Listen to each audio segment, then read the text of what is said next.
Help! There's a killer dog on the loose. The blood-curdling scream cut through the quiet afternoon like a knife. Birds scattered from the trees. Curtains in nearby houses fluttered as neighbors peeked out, and somewhere in the distance, a car screeched to a halt. The sound of frantic footsteps followed, heels clacking on the pavement like rapid gunfire. I turned my head, utterly confused, only to find my neighbor next door, Karen, pointing a trembling finger in my direction. Her eyes were wide with exaggerated horror. I looked down. Max, my golden retriever, was sitting on the lawn with his tongue hanging out, wagging his tail like an idiot. The so-called killer dog was busy sniffing a dandelion. Before I could say anything, the sound of approaching sirens filled the air. My stomach dropped. She actually called the cops. A black and white patrol car came to a sharp halt in front of my house, its tires skidding slightly on the asphalt. 2 officers stepped out, hands instinctively hovering near their belts. Their faces were tense, brows furrowed, as they scanned the scene, prepared for a life-threatening emergency. That tension lasted all of 3 seconds before their eyes landed on Max, who was now rolling over on his back, eagerly exposing his belly. One of the officers, a tall guy with a buzz cut, turned to Karen. "Is this the dangerous animal you called us about?" "Yes," Karen gasped dramatically, clutching her chest like she was about to faint. "Look at him. He bared his teeth at me. He was about to attack. That beast should be put down before he hurts someone." The second officer, a woman in her 40s, squinted. That's a golden retriever. He's a menace," Karen shrieked, jabbing her finger toward Max, who was now licking his own paw, completely uninterested in the chaos unfolding around him. "Do you see his eyes? That's the look of a killer." At that point, the first officer let out a barely suppressed chuckle. The second officer sighed and walked forward, kneeling beside Max. The so-called menace immediately rolled onto his side, tail thumping against the grass as he wiggled closer for pets. She obliged, scratching behind his ears while Max let out a low, pleased groan. "This dog is about as aggressive as a stuffed animal," she muttered, shaking her head. Karen's face turned an alarming shade of red. "Are you serious? Do your job. This thing is a threat." "Ma'am," the male officer said, pinching the bridge of his nose. "You called 911 over a friendly golden retriever sitting in his own yard?" Karen crossed her arms, tapping her foot. "And what are you going to do about it?" "Nothing." That single word hit her like a slap. Her jaw dropped, eyes bulging like a cartoon character. "Nothing? You're just going to let this beast roam free?" The officers exchanged glances, visibly losing patience.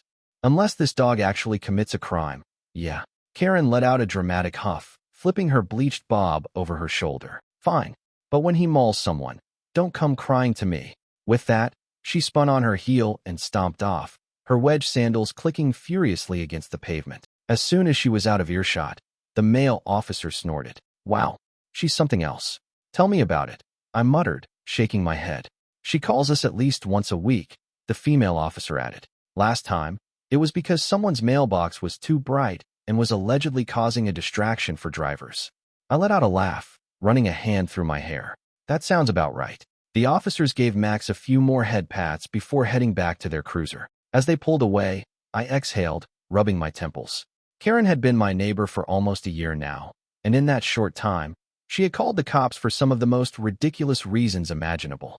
One time, she reported a teenager for loitering when he was just waiting for an Uber. Another time, she tried to have a neighborhood lemonade stand shut down because the children didn't have business licenses.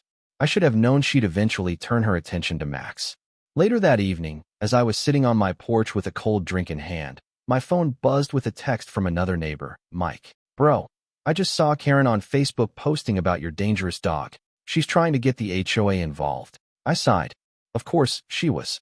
The next morning, I woke up to a neatly folded letter slipped under my door. The HOA logo was stamped at the top, and the words "Urgent Notice" were printed in bold. I groaned before even opening it. Sure enough, it was a formal complaint. "Dear homeowner, it has come to our attention that a potentially aggressive animal is residing on your property. For the safety of the community, we request that you attend a hearing with the HOA board to discuss this matter further. Failure to comply may result in fines or further action." I stared at the paper, barely suppressing a laugh. They were really trying this. Max, the world's friendliest, laziest dog, was somehow an aggressive animal. This had to be a joke. As I crumpled the letter in my fist, I realized something. Karen wasn't just trying to make my life inconvenient. She was actually trying to get rid of Max. Well, she had just declared war, and I had no intention of losing. I sat at my kitchen table, the crumpled HOA letter sitting beside my coffee mug, glaring at me like a bad omen. The morning sunlight filtered through the window, casting long shadows across the table, but even the warmth of the day couldn't shake off the annoyance creeping up my spine. Karen was really trying to go through with this. She had already wasted police resources with her ridiculous stunt, and now she was dragging the HOA into it. Max sat at my feet, tail thumping against the tiles, completely oblivious to the battle being waged in his name. He wasn't worried, of course. He had no idea that somewhere in her suburban lair, Karen was probably typing up another dramatic Facebook post about the vicious beast terrorizing the neighborhood. I grabbed my phone and scrolled through the HOA's website, looking for any mention of pet restrictions. Nowhere did it say dogs were banned. Nowhere did it say there were breed restrictions. If anything, it was vague at best, mentioning only that pet owners were responsible for their animals, which meant this whole thing was built on nothing but Karen's personal vendetta. A notification popped up on my screen, a message from Mike. Karen's been knocking on doors trying to get signatures for a petition to ban dangerous breeds from the neighborhood. Thought you should know. I exhaled slowly, pressing my fingers against my temples. Of course, she was. She knew she couldn't win by just complaining, so she was trying to rally support, twisting the story to fit her narrative. I could already picture her knocking on doors, lips pursed in fake concern, clutching a folder full of printed images of snarling dogs she probably found on Google. I needed to get ahead of this. Later that day, I took Max for a walk, making sure to pass by the homes of a few neighbors I knew weren't particularly fond of Karen's antics. I casually struck up conversations, dropping mentions of the ridiculous HOA letter and Karen's exaggerated reaction. Most of them rolled their eyes, already used to her overreactions. A few even laughed outright when I told them about the police officers laughing at her complaint. She called 911 over Max? Mrs. Thompson, a woman in her 70s who had lived in the neighborhood for over 2 decades, shook her head in disbelief. That woman is absolutely insane. She tried to get my son fined for playing basketball in our own driveway. Another neighbor added with a scoff. I wouldn't sign anything Karen hands me, even if it was a birthday card, Mike chimed in. The general consensus was clear. Nobody took Karen seriously, but that didn't mean she wouldn't cause problems. 2 days later, the HOA held a community meeting, and sure enough, Karen was front and center, standing beside a small folding table, a thick stack of papers in front of her. She wore a smug expression, as if she had already won, as if this was all just a formality before they handed me my eviction notice. I have here, she announced dramatically, tapping the stack of papers, a petition signed by concerned residents who believe that aggressive breeds should not be allowed in our neighborhood. For the safety of our children, for the well-being of all of us, we cannot allow this issue to go ignored any longer. I leaned back in my chair, arms crossed. You do realize Max is a golden retriever, right? Karen sniffed. It's not about the breed. It's about behavior. And I have personally witnessed that dog displaying signs of aggression. One of the HOA board members, a man named Tom, looked unimpressed. By aggression, do you mean sitting in his own yard and wagging his tail? Karen's nostrils flared. He bared his teeth at me. He was panting. I corrected. It was 90 degrees that day. Dogs pant when they're hot. Karen narrowed her eyes at me, but didn't respond. Mike, who was sitting a few chairs away, cleared his throat. Out of curiosity, how many people actually signed that petition? Karen straightened, flipping through the pages. At least 30, she declared. Really? Mike smirked. Because I talked to at least 10 people this week who said they wouldn't sign anything you handed them. A few chuckles rippled through the room. Karen's eye twitched. Well, perhaps they changed their minds when they realized how serious the situation is. I leaned forward. So serious that the cops you called literally laughed at you? The chuckles turned into outright laughter. Even a few of the HOA board members were struggling to keep straight faces. Karen's cheeks burned red, her jaw clenching so hard I thought she might crack a tooth. The HOA president, an older man named Mr. Lawson, finally spoke up. Look, Karen, unless you have actual evidence that this dog is a danger, we're not going to entertain this any further. Karen's mouth opened and closed like a fish out of water. She had come into this meeting expecting a landslide victory, expecting to pressure the HOA into bending to her will. She hadn't expected them to push back. But, she sputtered, grasping for any kind of argument. What if? What if someone gets bitten? Shouldn't we take preventative measures? Mr. Lawson sighed. And what if we start banning things based on nothing but one person's paranoia? Where does it end? Do we start banning certain car colors because someone thinks red vehicles look too fast? That earned another round of laughter. Karen, now fully red in the face, grabbed her stack of petitions and huffed. Fine. If the HOA won't do their job, I'll take this to a higher authority. With that, she stormed out, the door slamming behind her. I exhaled, feeling the tension drain from my shoulders. I had won this round, but I knew Karen well enough to know she wasn't done. She was stubborn, and she hated losing. If she couldn't get the HOA to bend to her will, she would find another way. Sure enough, less than a day later, another neighbor texted me with a heads up. She called animal control. I stared at the message, then down at Max, who was currently flopped on his back in the middle of the living room, all four paws in the air, snoring. Of course she did. This wasn't over yet. The next morning, I was sipping my coffee when I heard a knock at the door. I already knew who it was before I even opened it. The way the knock was just a little too firm, the way the sound carried an edge of authority. It wasn't Karen. It was someone she had called in to handle her so-called emergency. I set my mug down and took a deep breath before swinging the door open. Two uniformed officers from Animal Control stood on my porch, one holding a clipboard and the other scanning the yard. Behind them, Karen stood at the edge of the sidewalk, arms crossed, her expression a mixture of triumph and self-righteous fury. Good morning, the taller officer said, adjusting his sunglasses. We received a report about a dangerous animal on your property. I exhaled, trying to keep my patience. Let me guess, a golden retriever? The shorter officer, a woman with a direct demeanor, glanced down at her clipboard. Yes, a report was made about an aggressive dog. We're just here to assess the situation. I stepped aside and gestured toward the yard. Be my guest. Max, as usual, was spread out in the shade, his tongue hanging out as he lazily chewed on a stick. The moment he noticed the visitors, his tail started wagging, and he hopped up, trotting over to greet them. His idea of aggression was enthusiastically shoving his nose into people's hands for pets. The male officer crouched down, letting Max sniff him before giving him a few pats on the head. Wow, he muttered. Real dangerous. Karen's voice shrieked from behind them. He's not acting aggressive now because he knows he's being watched. He's smart like that. The female officer gave her a sideways glance before turning back to me. Has your dog ever shown any signs of aggression? Biting? Lunging? Only at his own reflection, I said dryly. He thinks his reflection is another dog trying to steal his food. The officer smirked, but quickly hid it behind her clipboard. She glanced at Max again, who had now flopped onto his back, exposing his belly for more attention. The male officer gave him a good scratch and then stood up, brushing off his hands. This dog isn't a threat, he said flatly. Karen stomped forward, waving her hands. Are you blind? He is literally pretending to be innocent. I saw him growling at me the other day. I crossed my arms. Karen, that was probably a yawn. He was baring his teeth at me because he was yawning. Karen looked like she was about to explode. You people are useless. What if he attacks a child? What if he breaks off his leash and runs wild? The female officer sighed. Do you have any proof of this dog being aggressive? Karen opened her mouth, then closed it, then opened it again. Well, I know what I saw.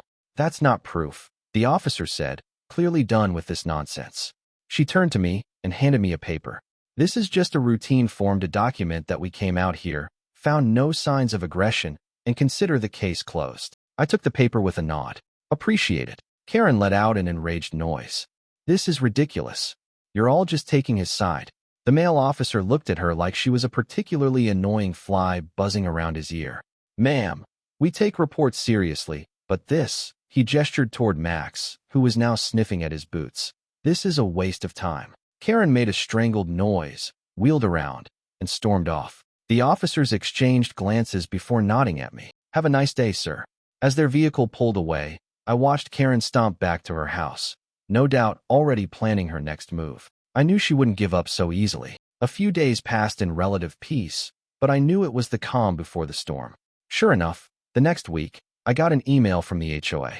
Another meeting had been scheduled, this time with a special discussion on pet safety in the community. The wording was vague, but I already knew exactly what it was about. When I walked into the HOA meeting, Karen was already there, sitting at the front with a smug expression. A small stack of printed pages sat in front of her, no doubt filled with more nonsense. The president sighed as he addressed the room. All right, let's get started. Karen, you requested this discussion. What is it about this time? Karen stood, holding up a paper. I have compiled multiple witness reports of dangerous dog behavior in this neighborhood. I leaned back in my chair, unimpressed. And by multiple, you mean yourself? Karen shot me a glare before flipping through the pages. Several concerned residents have seen this particular dog roaming dangerously close to their homes. Some have reported hearing growling at night. Others have seen it behaving aggressively toward other pets. I raised an eyebrow. Interesting, since my dog sleeps inside every night. Karen blinked, her mouth opening slightly before she quickly recovered. Well, maybe he has a double. Maybe you let him out when no one is watching. The HOA president pinched the bridge of his nose. Karen, do you have actual proof of this? I don't need proof when the safety of this community is at stake. One of the board members sighed. You need exactly that, actually. If we start taking action based on hearsay, we'd be here all day. Karen's face twisted in frustration. She was losing, and she knew it. Her usual tactics weren't working, but she wasn't one to back down easily. If you won't take this seriously, she said, voice shaking with indignation, then maybe I'll go over your heads. I'll report this to a higher authority. Animal control already came out, I reminded her, and they found nothing. Karen slammed her papers onto the table. Then I'll take it to the city, the mayor, the governor. Someone will listen.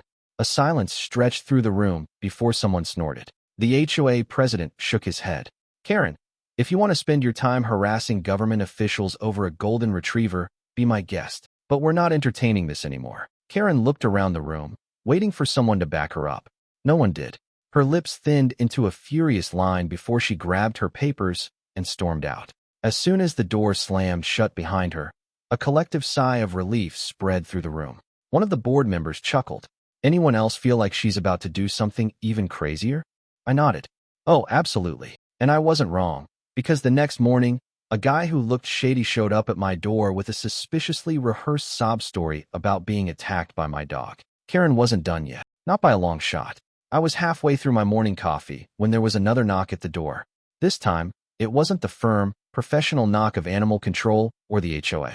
It was erratic, nervous, the kind of knock that suggested the person on the other side of the door wasn't entirely sure if they wanted to be here. I sighed, already knowing this wasn't going to be good.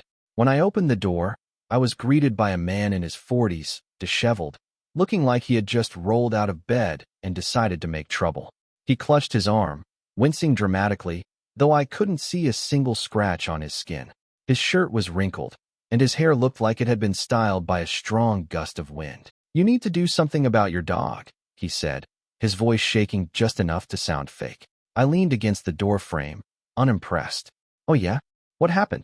He bit me, the man declared, holding up his arm like it was supposed to be a damning piece of evidence. Right here. Look at this. I squinted. His arm was completely fine. Not a single mark, no blood, no torn fabric, nothing. I crossed my arms. You're saying Max bit you? Yes. The man nodded frantically, glancing over his shoulder like he was expecting backup. He attacked me out of nowhere. I was just walking past your house, minding my own business, when suddenly he came charging at me, teeth bared. I barely escaped. I looked past him at my front yard. Max was where he always was in the morning, lying flat on his back, paws in the air, basking in the sunlight like some kind of pampered king. He didn't look like he had moved in hours. I slowly turned back to the man. That's interesting. Interesting, considering Max hasn't left the yard all morning. The man blinked, opening his mouth, then closing it like a fish gasping for air. Well, maybe he attacked me yesterday. Yeah, that's what I meant. I was just too scared to come forward right away.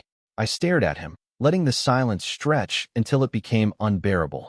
The man shifted uncomfortably, glancing around like he was looking for an escape. Finally, I sighed. Karen sent you, didn't she? The man flinched. What? Who's Karen? I rubbed my temples. Listen, buddy, I don't know what she promised you, but this is a terrible plan. I don't know what you're talking about, he insisted, but he was sweating now, visibly regretting his choices. I stepped back, reaching for my phone. You know what? Let's just settle this real quick. I've got security cameras all around the house. Let me pull up the footage, and we'll see exactly what happened. The man paled. Wait. There's no need for that. I was already scrolling through my phone. No, I insist. If my dog really did attack you, then I'll be the first to apologize. Let's check the video. The man took a step back, then another. You know what? Maybe it wasn't this house. Maybe I got confused. Yeah, I think it was a different golden retriever. My bad. Before I could say another word, he turned and bolted down the sidewalk, disappearing around the corner at a speed that suggested he wasn't as injured as he had claimed. I sighed, closing the door.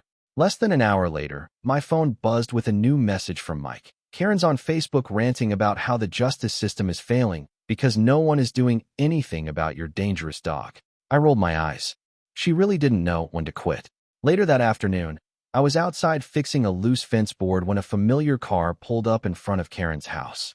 It was a sleek black SUV, the kind that screamed, HOA official on a power trip.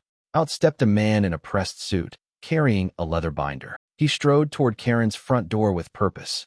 Curious, I wandered closer, pretending to be occupied with my fence while eavesdropping. The moment Karen answered the door, she lit up like she had just won the lottery. Oh, thank goodness you're here. I have been dealing with this menace of a dog for weeks now. The man cleared his throat. Mrs. Patterson, we need to have a discussion regarding the recent complaints you filed. Karen folded her arms. Good. I hope you're finally going to take action. That dog. The man held up a hand, stopping her in the middle of her rant. We've reviewed all of the reports you've submitted, including your petition and the various accusations against your neighbor's dog. Karen nodded, looking smug. Great. So what's the next step? When does the removal process start? The man adjusted his tie. Actually, that's what I wanted to talk to you about. The HOA has decided to formally dismiss all of your complaints. Karen's face twisted in confusion. What? What?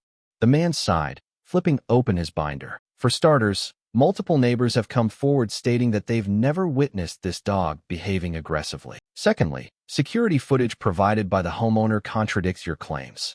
And thirdly, he looked up at her with something bordering on amusement. You hired a man to fake a dog bite? Karen's mouth opened and closed, no words coming out. The man continued, flipping a page. We received an anonymous tip that you attempted to pay someone to stage an attack. That, combined with the false police reports and the wasted resources, has led the HOA to an unfortunate conclusion. Karen took a step back. What? What conclusion? The man snapped his binder shut. You are being fined for harassment and filing false reports. If this behavior continues, the HOA will be forced to take further action against you. Karen's jaw hit the floor.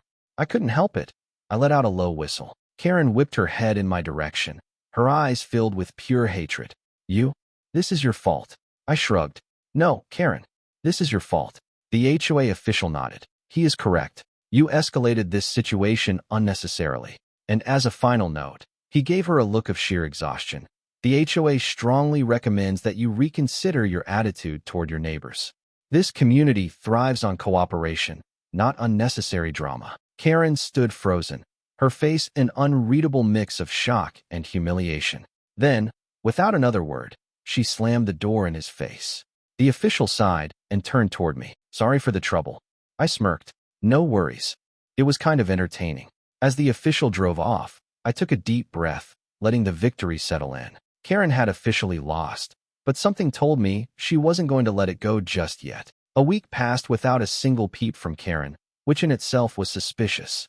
She wasn't the type to back down quietly, not after the humiliation she had suffered in front of the HOA and, more importantly, in front of the entire neighborhood. I knew she was brewing something, planning one final act of pettiness before she would inevitably explode. And sure enough, that moment arrived one evening when I heard a knock at my door. This time, it wasn't the police, it wasn't animal control, it wasn't even the HOA. It was Karen herself. I opened the door, half expecting her to throw a bucket of red paint on me or start screaming about imaginary offenses. Instead, she stood there stiffly, her arms crossed, her face tight with forced composure. I need to speak with you, she said through gritted teeth. I leaned against the door frame, raising an eyebrow. Oh, what about? Karen exhaled sharply, as if even being here was physically painful for her. The HOA is forcing me to apologize. I blinked. Excuse me. She huffed. As part of my agreement with them, I have to formally apologize for my behavior, or they'll fine me even more. I crossed my arms. And you expect me to make this easy for you? Her left eye twitched. No. I expect you to shut up and listen. I gestured for her to proceed, biting back a smirk. Karen inhaled sharply, then spoke through clenched teeth. I apologize for making false claims about your dog. She paused, looking as if the words physically hurt her. And for wasting everyone's time. I tilted my head. That's it. She exhaled, clearly struggling to contain herself. That's all I have to say. I let the silence stretch, watching her shift uncomfortably. Finally, I nodded. All right. Apology accepted. Her mouth tightened. She looked like she wanted to say something else, something insulting, but she held it in. With a final dramatic sigh, she turned on her heel and marched off, mumbling under her breath. As I closed the door, I let out a small chuckle. That had to be the most painful apology in history. The neighborhood, however, was not done celebrating her downfall. That weekend, the entire block came together for a barbecue. It wasn't an official event, but the invitation had spread like wildfire. People were eager to enjoy themselves now that the biggest source of unnecessary drama had been effectively neutralized. Mike was the first to approach me with a grin. Man, that was legendary. I can't believe she actually had to apologize. Believe it, I said, grabbing a soda from the cooler. And it nearly killed her to do it. Mrs. Thompson joined us, chuckling. Serves her right, honestly. I've lived here for 20 years, and I've never seen someone cause as much trouble as she has in a single year. Max, of course, was the star of the gathering. Every few minutes, someone would walk by and give him a belly rub or toss him a treat. Even the kids had started calling him the HOA hero, which, honestly, I wasn't mad about. Mike nudged me, laughing. You see that? I followed his gaze, and sure enough, Karen was peering out from behind her curtains, watching the barbecue like a vulture stalking its prey. Her face was a storm of bitterness and frustration, but there was nothing she could do. She had already lost, and she knew it. I give her a month before she sells her house, Mike muttered. 2 weeks, tops, I countered. Sure enough, 2 weeks later, a for sale sign appeared on her lawn. The neighborhood didn't bother to hide their excitement. Some people even joked about throwing a farewell party, though obviously, she wasn't invited. It was clear she couldn't handle living in a place where no one took her nonsense seriously. The final cherry on top came when I noticed a new update on our neighborhood's Facebook page. Someone had uploaded a photoshopped image of Max wearing sunglasses with the caption, "Neighborhood Protector." The comments were filled with laughing emojis and inside jokes about how dangerous he was. Mike sent me a message shortly after. Dude, Max is officially a legend. I glanced at Max, who was spread on the couch, snoring like a chainsaw. I chuckled, shaking my head. Yeah, I thought. He really is.